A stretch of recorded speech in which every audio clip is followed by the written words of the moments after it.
चीन भारत को घेरने के लिए किस हद तक जा सकता है, इसका अंदाज़ा आप इस बात से लगा सकते हैं कि चीन ने मालदीव के एक द्वीप में अपना सैन्य ठिकाना बनाना शुरू कर दिया है, जिसके बारे में कहा जा रहा है कि भारत चीन के बीच युद्ध की स्थिति में वहां से चीनी लड़ाकू विमान सिर्फ 20 से 25 मिनट में भारतीय सीमा में दाखिल हो जाएंगे।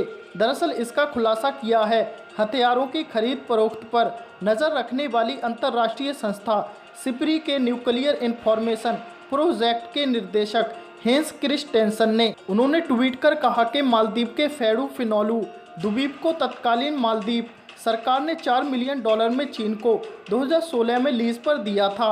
अब चीन यहां साउथ चाइना सी की तर्ज पर अपने बेल्ट और रोड इनिशिएटिव के रूप में भारत को घेरने की कोशिश कर रहा है। भारत के वैश्विक स्तर पर बढ़ते साख से घबराए चीन ने हिंद महासागर में स्थित कई देशों को अपने कर्ज के जाल में फंसा रखा है। चीन वैश्विक व्यापार और अपने इंफ्रास्ट्रक्चर प्लान के जरिए इन देशों में अपनी पकड़ मजबूत कर रहा है। इसी कड़ी में 90,000 वर्ग किलोमीटर में फैला मालदीव उसका पसंदीदा शिकार बना है। बता दें, मालदीव हिंद महासागर से आने जाने वाले जहाज़ों के मुख्य मार्ग पर स्थित है। हर साल इस रास्ते से अरबों का व्यापार होता है।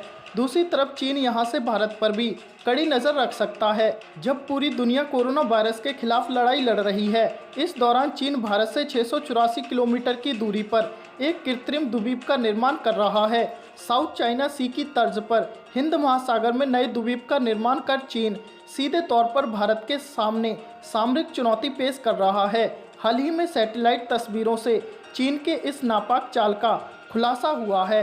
इन तस्वीरों को open source intelligence analyst Detresfa ने जारी किया है।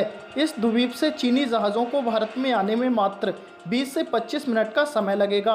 अब चीन के नापाक इरादों का एक एक करके खुलासा होता जा रहा है। इसकी हरकतों से ये साफ होता जा रहा है कि चीन किसी भी कीमत पर भारत पर अपना अधिकार करने की फिराक में है। ताज़ा सैटेलाइट तस्वीरें इस बात की गवाह हैं। अब आपको थोड़ा भारत और मालदीव के रिश्तों के बारे में बताते हैं। दरअसल अब्दुल्ला यामीन के कार्यकाल में भारत की मालदीव से तलखी बहुत बढ़ गई थी।